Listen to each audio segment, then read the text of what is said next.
What's going on, guys? Kaiser here from keyserreveal, and today we'll be taking a look at the Zhiyun Smooth 4 gimbal for smartphones. Now, like a lot of these devices, there's usually some bugs in the app when it initially releases, but it's been out for a couple of months now, so now seems like a good time to take a look at it. With that said, let's get to it.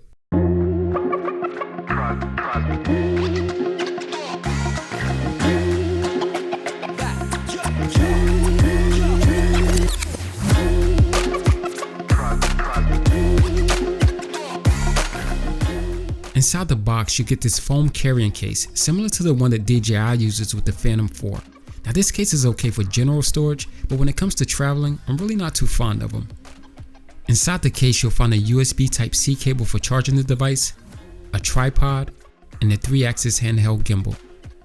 On the bottom of the device, you'll find a 1/4-20 mount for attaching your tripod. Now, one of the most notable changes that you'll notice right off is the new design. This device now features a ton of physical buttons and a focus wheel. Now, personally, I prefer more buttons because it gives you quick access to functions as opposed to one button that opens a menu, that opens another menu, and then having to search through that menu. Up top, you have a clamp that'll fit smartphones up to 6 inches in width, as well as most action cameras like GoPro and Yi. Below that, you have a menu, a display, jog wheel, flash, zoom and focus, shutter, a mode selector, and a power button and indicator. On the side, you have a knob for switching the device between landscape and portrait, a knob for balancing the device, a USB port for charging your smartphone. Now, Zhiyun claims that this device can operate for 10 hours, although I didn't run it for 10 hours, I did run it for about 7 or 8 with some battery to spare. Although if you use the USB to charge your smartphone, you can expect the runtime of the gimbal to be reduced. On the rear, you have a follow and phone go button.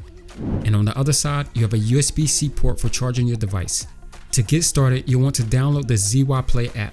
Next, we'll balance the device. To do this, simply unlock the locking knob and insert your mobile device. This is how the device looks unbalanced.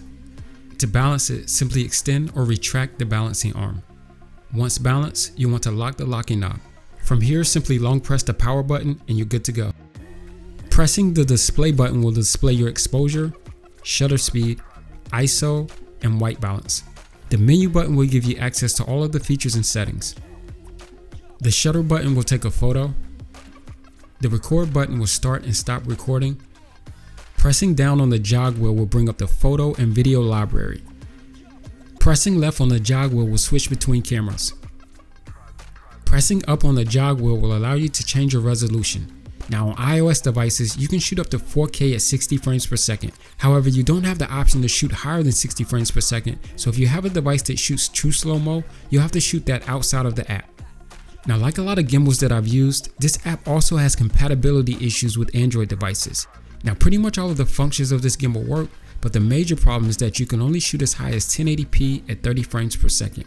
Now, you do have the option of using this gimbal without the app and shooting at whatever resolution that your smartphone can shoot at, but you won't have the benefits of using the focus wheel or any of the buttons or features that this gimbal offers. Now, I don't know if this is a problem with Android, but I do know that I've had this issue before with other gimbals.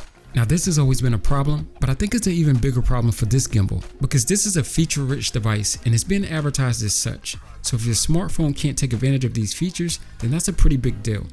Pressing right on the jog wheel will allow you to adjust your exposure. Pressing the flash button will activate the light on your smartphone. Pressing the zoom/focus button will allow you to zoom when the button is illuminated and allow you to pull focus when it's not. Now, when in zoom mode, you can use the device to create this vertigo effect. This is done by walking either forward or backwards while zooming in the opposite direction. Now, personally, I don't use digital zoom because it degrades the image quality, but you can create this same effect in post by using keyframes instead of the digital zoom. This device also features object tracking, and it works pretty well. Below that, you have a switch for pan follow and lock mode. When the switch is up, you can pan and follow. And when it's down, it locks the pan axis. On the rear of the device, you have 2 additional buttons. Pressing and holding the down button places the device in follow mode, allowing you to follow the subject.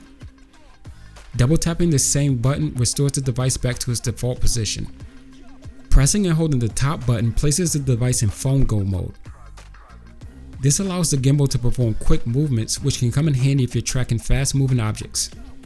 This is also cool for creating quick push transitions, although to do this, it still requires a little work in post. Now this gimbal also works in portrait mode, which is ideal for Instagram stories and IGTV. To do this, simply unlock the locking knob, rotate the clamp, and adjust and balance the device. To place the device in standby mode, simply rotate the balancing arm clockwise. This will allow you to conserve power without having to shut the device completely off.